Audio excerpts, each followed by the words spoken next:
नमस्कार प्यारे विद्यार्थियों, कैसे हो? उम्मीद करता हूँ आप सब अच्छे होंगे। साथियों, आज जिस टॉपिक की चर्चा करेंगे वो टॉपिक है अपना बौद्ध धर्म का। बौद्ध धर्म का टॉपिक है। इस टॉपिक में अपन आज 20 क्वेश्चन की चर्चा करेंगे और इसके साथ में मैं आपको काफ़ी क्वेश्चन बता दूंगा जो कि जो बौद्ध धर्म से रिलेटेड जो भी क्वेश्चन बनते हैं तो मैं रिलेटेड आज अगर और बात करेंगे कम से कम 40 क्वेश्चन की बात हो जाएगी। ठीक है, तो आराम से इस क्लास को पूरी देखना और क्लास को पूरी समझना। अच्छे क्वेश्चन है एग्जाम के अंदर जो आते हैं मेनली रात दिन जो एग्जामों के अंदर, तो वो क्वेश्चन है मैं लेकर आया हूँ। कोई भी दोस्त रेलवे की तैयारी कर रहा है, चाहे वो एलपी हो, टेक्नीशियन हो, रेलवे अभी आरपीएफ की वैकेंसी आ गई है तो उसकी हो, या एसएससी दिल्ली पुलिस किसी भी की तैयारी कर रहा है, तो उसके लिए ये टॉपिक क्लास महत्वपूर्ण है।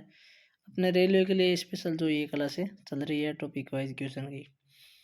शुरू करते हैं आज की क्लास का पहला क्वेश्चन। बौद्ध धर्म का संस्थापक कौन है, यानी बौद्ध धर्म के संस्थापक कौन थे? तो इस क्वेश्चन का अपना राइट आंसर हो जाएगा सी, महात्मा गौतम बुद्ध जो बौद्ध धर्म के संस्थापक है। जैन धर्म के आपके संस्थापक कौन थे? तो आपको पता होना चाहिए ऋषभदेव। कौन थे? ऋषभदेव। जैन धर्म के बारे में मैंने आपको पूरी क्लास करवाई है, उसके अंदर मैंने पूरा बताया टॉपिक, तो आप वीडियो इसमें जाके देखना, उसमें आपको पूरी क्लास मिलेगी। इस क्वेश्चन का राइट आंसर अपना सी इज करेक्ट आंसर हो जाएगा। आगे बात करते हैं क्वेश्चन नंबर 2 की। क्वेश्चन नंबर 2 दे रखा है, महात्मा बुद्ध ने अपना प्रथम उपदेश कहाँ पर दिया था? बहुत ही अच्छा क्वेश्चन है। महात्मा बुद्ध ने अपना प्रथम उपदेश कहाँ पर दिया था? इस क्वेश्चन का राइट आंसर होगा अपना बी, यानी कि सारनाथ। सारनाथ के अंदर महात्मा बुद्ध ने अपना है प्रथम उपदेश दिया था। आप कमेंट में ये बताना कि जो प्रथम उपदेश है वो किस भाषा में दिया था, किस भाषा में दिया था, ये आप मुझे कमेंट के अंदर बताओगे। ठीक है, और इसका राइट आंसर अपना बी इज करेक्ट आंसर हो जाएगा। आगे बात करते हैं क्वेश्चन नंबर 3 की। बौद्ध धर्म के त्रिपिटकों की भाषा क्या थी? यानी बौद्ध धर्म के अंदर जो त्रिपिटक थे जिसके अंदर बौद्ध धर्म का जो साहित्य दे रखा है तो वो किस भाषा में लिखे हुए थे? तो इस क्वेश्चन का आपका जो राइट आंसर होगा वो हो जाएगा सी इज करेक्ट आंसर, यानी कि पाली भाषा। बौद्ध धर्म का जो प्रचार हुआ था वो भी आपके पाली भाषा में ही हुआ है। ठीक है, तो ये भी ध्यान रखना, पूछ लिया जाए कि बौद्ध धर्म का प्रचार प्रसार किस भाषा में हुआ था, तो वो पाली भाषा में हुआ था। और बौद्ध धर्म के जो त्रिपिटक है उनकी भाषा भी आपकी पाली है, तो इस क्वेश्चन का right answer C is correct answer हो जाएगा। आगे बात करते हैं क्वेश्चन नंबर 4 की। क्वेश्चन नंबर 4 है, महात्मा गौतम बुद्ध का जन्म कब हुआ था? बहुत ही अच्छा क्वेश्चन है। क्या पूछा गया? महात्मा गौतम बुद्ध का जन्म कब हुआ था? इस क्वेश्चन का अपना जो राइट आंसर होगा वो हो जाएगा सी इज करेक्ट आंसर, यानी कि 563 ईसा पूर्व। 563 ईसा पूर्व को महात्मा गौतम बुद्ध का आपके जन्म हुआ था। ठीक है, इनके पिता का नाम क्या था ये आप मुझे कमेंट के अंदर बताओगे। ठीक है, इनके पिता का नाम क्या था? देखो ये कुछ नॉर्मल क्वेश्चन होते हैं जो आप सबको पता है तो करने में फ़ायदा नहीं होता है। तो जैसे इनके पिता का नाम है तो आपको पता है। ठीक है, माता का नाम क्या है वो भी आपको पता है। इनका जो पालन पोषण इनकी मौसी ने किया था तो उनका नाम भी आपको पता है। ठीक है, तो ये जो आप पढ़ते हो तो ये नॉर्मल क्वेश्चन आपको पता है। तो इसके अंदर पूछा गया था महात्मा बुद्ध का जन्म कब हुआ था, तो 563 ईसा पूर्व में महात्मा बुद्ध का जन्म हुआ था। इसके अलावा और बात कर लेते हैं थोड़ा। 540 ईसा पूर्व की अगर बात करें तो इसके अंदर मैंने आपको बताया था कि महावीर स्वामी जो जैन धर्म के थे तो उनका जन्म 540 ईसा पूर्व में हुआ था। ये भी साथ में ध्यान में रख लेना। ठीक है, इसका सी इज अपना करेक्ट आंसर होगा 563 ईसा पूर्व। आगे बात करते हैं क्वेश्चन नंबर 5 की। बौद्ध धर्म के त्रिरत्न कौन कौन से हैं? बौद्ध धर्म के त्रिरत्न है वो कौन कौन से है? तो इस क्वेश्चन का जो राइट आंसर होगा ना वो हो जाएगा अपना डी, यानी कि त्रिरत्न है वो बुद्ध, धम्म और संघ, ये तीनों ही है बौद्ध धर्म के त्रिरत्न है। ठीक है, तो इसका राइट आंसर है डी इज करेक्ट आंसर हो जाएगा। आगे बढ़ते हैं क्वेश्चन नंबर 6 की तरफ। गौतम बुद्ध को महापरिनिर्वाण की प्राप्ति कब हुई थी? बहुत ही अच्छा क्वेश्चन। क्या पूछा गया? महापरिनिर्वाण, महापरिनिर्वाण की प्राप्ति कब हुई थी? तो इस क्वेश्चन का जो राइट आंसर होगा वो हो जाएगा बी इज करेक्ट आंसर, 583 ईस्वी पूर्व। महात्मा बुद्ध का जन्म कब हुआ था? 563 ईसा पूर्व में हुआ था, ध्यान में रखना है। और महात्मा बुद्ध को महापरिनिर्वाण की प्राप्ति कब हुई थी? जो 483 ईसा पूर्व में। ठीक है, महापरिनिर्वाण किसे कहते हैं? तो कहते हैं मृत्यु। महात्मा गौतम बुद्ध की जो मृत्यु है वो 583 ईसा पूर्व में हुई थी। ठीक है, ये आपको ध्यान में रखना है। 468 ईसा पूर्व में महावीर स्वामी की मृत्यु हुई थी।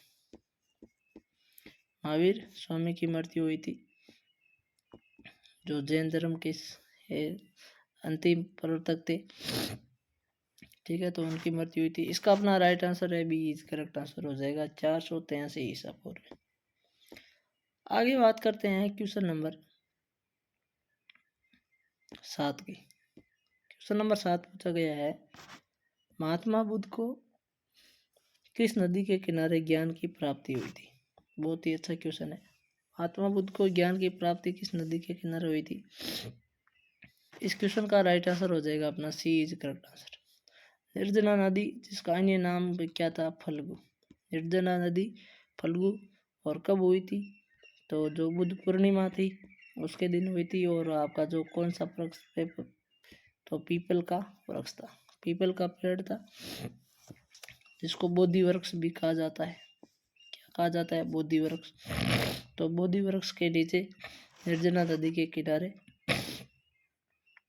महात्मा बुद्ध को ज्ञान की प्राप्ति हुई थी। महावीर स्वामी की ज्ञान की प्राप्ति रिजुपालिका नदी के किनारे पर हुई थी। ठीक है, और ये कौन सा वृक्ष था? तो साल का वृक्ष था इनका। कौन सा? साल का वृक्ष था। रिजुपालिका नदी के किनारे महावीर को ज्ञान की प्राप्ति हुई थी। इस क्वेश्चन का राइट आंसर अपना सी इज करेक्ट होगा। आगे बात करते हैं क्वेश्चन नंबर 8 की। निम्न में से कौन सी बौद्ध संगीति में बौद्ध धर्म 2 भागों में विभाजित हो गया था? बहुत ही अच्छा क्वेश्चन है। तो चौथी बौद्ध संगीति जो प्रथम शताब्दी के अंदर हुई थी। कब हुई थी? प्रथम शताब्दी के अंदर हुई थी। और उस प्रथम शताब्दी के अंदर बौद्ध धर्म है 2 भागों में बट गया था। और उस बौद्ध नाम क्या पड़ा था? एक तो था आपका महायान। क्या था? एक तो महायान और दूसरा था हीनयान। ठीक है, तो ये ध्यान रखना है, महायान और हीनयान के अंदर है विभाजित हो गया था। चतुर्थ बौद्ध संगीति के अंदर प्रथम शताब्दी के अंदर हुई थी। तो right answer D is correct answer हो जाएगा। आगे बात करते हैं क्वेश्चन नंबर 9 की। 8 हो गया। क्वेश्चन नंबर 9 की बात करते हैं, द्वितीय बौद्ध संगीति किसके शासन काल में हुई थी? अब देखना, आपकी बौद्ध संगीति है, मैं आपको इसके अंदर चारों ही करवा दूंगा, ध्यान में रखना। द्वितीय बौद्ध संगीति है किसके का शासन काल में हुई थी? तो इस क्वेश्चन का जो अपना जो राइट आंसर होगा ना वो तो हो जाएगा बी, यानी कि कालाशोक। द्वितीय बौद्ध संगीति कालाशोक के शासन काल में हुई थी। प्रथम बौद्ध संगीति अज्ञातशत्रु के शासन काल में हुई थी। द्वितीय आपकी कालाशोक की हुई थी। तृतीय बौद्ध संगीति है अशोक के शासन काल में हुई थी।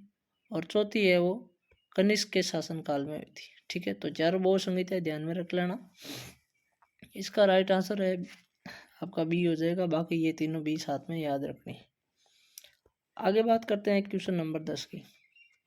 क्वेश्चन नंबर 10 पूछा गया है, प्रथम बौद्ध संगीति कब हुई थी? अब पहले मैंने आपको करवाया था शासनकाल। ठीक है, किसके शासनकाल में हुई थी? मैंने चारों के नाम बता दिए। अब प्रथम बौद्ध संगीति कब हुई थी? तो इस क्वेश्चन का जो राइट आंसर होगा वो आपका होगा ये 483 ईसा पूर्व में प्रथम बौद्ध संगीति हुई थी। अब मैं आपको बताता हूँ दूसरी बौद्ध संगीति हुई थी आपकी 383 ईसा पूर्व में, यह थी आपकी प्रथम। और तीसरी बौद्ध संगीति है 250 या 255 ईसा पूर्व लिखा हुआ था कहीं, तो उसमें हुई थी।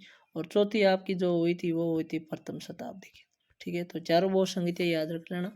प्रथम बौद्ध संगीति 483 ईसा पूर्व में, द्वितीय 383 ईसा पूर्व, तृतीय 285 ईसा पूर्व और चौथी है आपकी प्रथम शताब्दी के अंदर बौद्ध संगीतियाँ हुई थी। ठीक है, इसका राइट आंसर आपका ए इज करेक्ट आंसर हो जाएगा।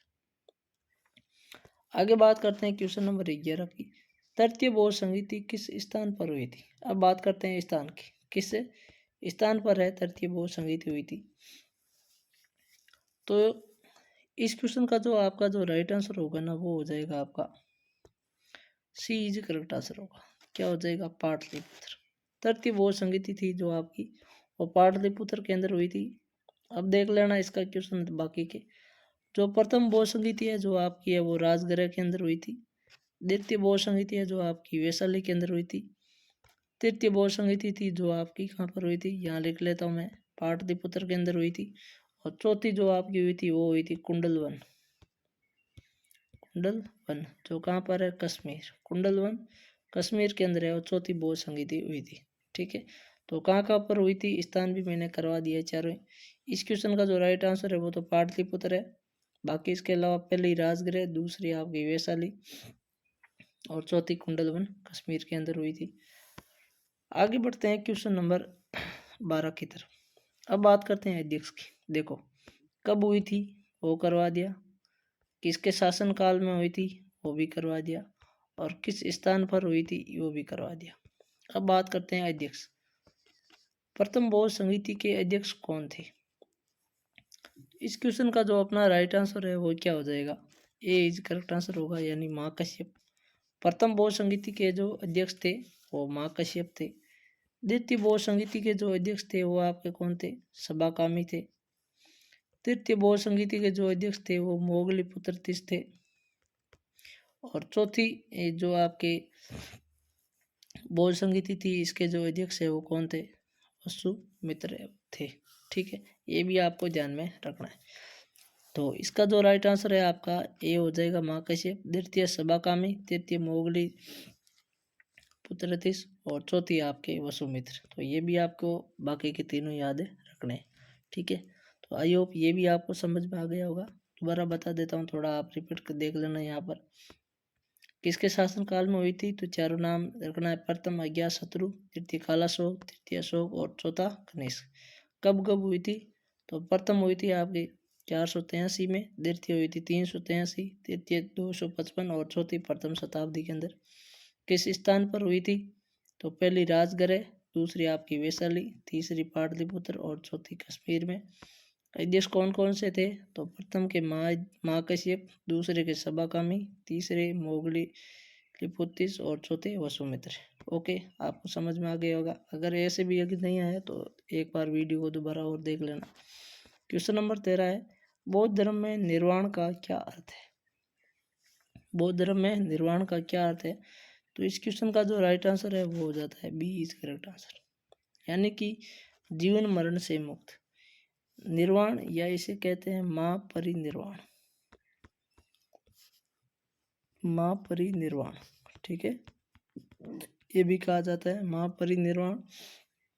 तो निर्वाण का मतलब होता है जीवन मरण से मुक्त हो जाना। ठीक है, बी इज करेक्ट आंसर हो जाएगा। आगे बात करते हैं क्वेश्चन नंबर 14 की। बौद्ध धर्म में महाभिनिष्क्रमण किसे कहा गया है? क्या पूछा गया है? महाभिनिष्क्रमण है जो बौद्ध धर्म में किसे कहा गया है? तो इस क्वेश्चन का जो अपना राइट आंसर होगा ना वो हो जाएगा सी इज करेक्ट आंसर होगा, यानी कि गृह त्याग। महात्मा बुद्ध ने जब गृह त्यागा था तो गृह त्याग को क्या कहा जाता है? महाभिनिष्क्रमण। क्या कहा जाता है? महाभिनिष्क्रमण। महाभिनिष्क्रमण कहा जाता है। और जब मृत्यु हो जाती है उसे कहा जाता है महापरिनिर्वाण। क्या कहा जाता है? महापरिनिर्वाण। तो इसका जो राइट आंसर है आपका सी इज करेक्ट आंसर हो जाएगा। आगे बात करते हैं क्वेश्चन नंबर 15 की। क्वेश्चन नंबर 15 क्या है? महात्मा बुद्ध को किस वर्ष की आयु में ज्ञान की प्राप्ति हुई थी? बहुत ही अच्छा क्वेश्चन है। अब इस क्वेश्चन को देखना, जब महात्मा बुद्ध ने 29 वर्ष की आयु के अंदर गृह त्याग दिया था, ठीक है, उसके बाद में ये इनके गुरु थे अलार कालम, ठीक है, उनके पास ये सबसे पहले शिक्षा लेने के अलार कालम के पास गए थे। उसके बाद में उन्होंने वो दूसरे गुरु थे उनके पास गए थे। फिर इन्होंने 6 वर्ष तक कठिन तपस्या की थी। कितने वर्ष? 6 वर्ष तक कठिन तपस्या की थी, बिना अल जल जो अन्न ग्रहण किए, और इनको आगे जाकर 35 साल की आयु में ज्ञान की प्राप्ति हुई थी। कब हुई थी? 35 साल की आयु में इनको ज्ञान की प्राप्ति हुई थी। निर्जना नदी के किनारे पीपल का वृक्ष, जो बोधि वृक्ष कहते हैं, बुद्ध पूर्णिमा के दिन, ठीक है। तो इसका जो राइट आंसर है वो क्या हो जाएगा? डी इज करेक्ट आंसर होगा, यानी कि 35 वर्ष की आयु में ज्ञान की प्राप्ति हुई थी। अगर बात कर लेते हैं जैन धर्म में, तो जैन धर्म के अंदर जो महावीर स्वामी थे, इनको 42 वर्ष की आयु में ज्ञान की प्राप्ति हुई थी। उन्होंने 30 साल की आयु के अंदर घर छोड़ा था, और उन्होंने 12 वर्ष कठिन तपस्या की थी, तब जाके उनको ज्ञान की प्राप्ति हुई थी। इन्होंने गृह त्याग 29 वर्ष की आयु में किया था, और इन्होंने 6 वर्ष कठिन तपस्या की थी, ठीक है। तो ये दोनों ही बता दिए। इसका जो राइट आंसर है आपका डी इज करेक्ट आंसर हो जाएगा। आगे बात करते हैं क्वेश्चन नंबर 16 की। महात्मा बुद्ध का जन्म कहाँ पर हुआ था? बहुत ही अच्छा क्वेश्चन है। तो इस क्वेश्चन का जो आपका राइट आंसर है वो क्या हो जाएगा? महात्मा बुद्ध का जो जन्म हुआ था वो हुआ था Lumbini. B is correct answer होगा। क्या हो जाएगा? महात्मा बुद्ध का जन्म है आपका लुम्बिनी के अंदर हुआ था। महावीर स्वामी का जो जन्म हुआ था वो कुंडग्राम वैशाली के अंदर हुआ था। ये जैन धर्म के थे, ठीक है। तो महावीर स्वामी का जन्म कुंडग्राम वैशाली, और अपने जो क्वेश्चन के अनुसार महात्मा गौतम बुद्ध का जन्म है वो लुम्बिनी के अंदर हुआ था। इनका बता देता हूँ थोड़ा और। महावीर स्वामी की जो मृत्यु थी वो कुशीनरा के अंदर हुई थी। महावीर स्वामी की जो मृत्यु थी, महात्मा गौतम बुद्ध की मृत्यु कुशीनरा के अंदर हुई थी, ये भी ध्यान में रखना। और जो महावीर स्वामी थे उनकी जो मृत्यु थी वो पावापुरी में हुई थी, ठीक है। ये भी साथ में ध्यान रखना है। तो आगे बात करते हैं क्वेश्चन नंबर 17 की। क्वेश्चन नंबर 17 पूछा गया है, गौतम बुद्ध ने सर्वाधिक उपदेश कहाँ पर दिए थे? क्या पूछा गया? सर्वाधिक उपदेश है गौतम बुद्ध ने कहाँ पर दिए थे? तो इस क्वेश्चन का जो राइट आंसर है वो क्या हो जाएगा? डी इज करेक्ट आंसर होगा, यानी श्रावस्ती में। श्रावस्ती में उन्होंने सर्वाधिक उपदेश दिए थे। प्रथम उपदेश है इन्होंने सारनाथ में दिया था।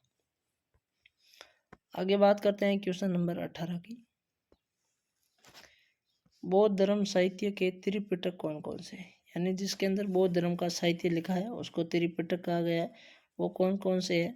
तो इसका जो आपका राइट आंसर होगा वो होगा डी इज करेक्ट आंसर, यानी कि सुत्त पिटक, विनय पिटक और अभिधम पिटक, ये तीनों ही बौद्ध धर्म के साहित्य के त्रिपिटक है, ठीक है। तो डी इज आपका करेक्ट आंसर हो जाएगा, ठीक है। चलो, तो दोस्तों ये थे 17-18 क्वेश्चन, और इसके साथ में मैंने आपको और करवाए, तो काफ़ी 30-35-40 क्वेश्चन की चर्चा हो गई है। उम्मीद करूँगा ये क्वेश्चन आपके लिए हेल्पफुल साबित होंगे। बाकी जो नॉर्मली क्वेश्चन होते हैं वो तो वैसे आप अगर पढ़ाई करें तो आपको वैसे पता ही है। तो जो एग्ज़ाम के अंदर आते हैं थोड़े और कुछ पूछे भी गए हैं, कुछ एग्ज़ाम के अंदर जो एसएससी के अंदर इनमें से कोई क्वेश्चन पूछा गया था, ग्रुप डी के अंदर, तो वो क्वेश्चन थे। आपको क्लास कैसी लगी आप कमेंट में ज़रूर बताना। क्लास अच्छी लगी तो आगे शेयर करना, और चैनल को सब्सक्राइब भी कर लेना। अपनी जो टॉपिक वाइज क्लास है साइंस और जीके की चलती है, आपको जीके या साइंस में कौन सी टॉपिक की क्लास चाहिए आप कमेंट में बता सकते हो। चलो साथियों, आगे की नई क्लास में मिलेंगे, तब तक आप सभी को जय हिंद, जय भारत।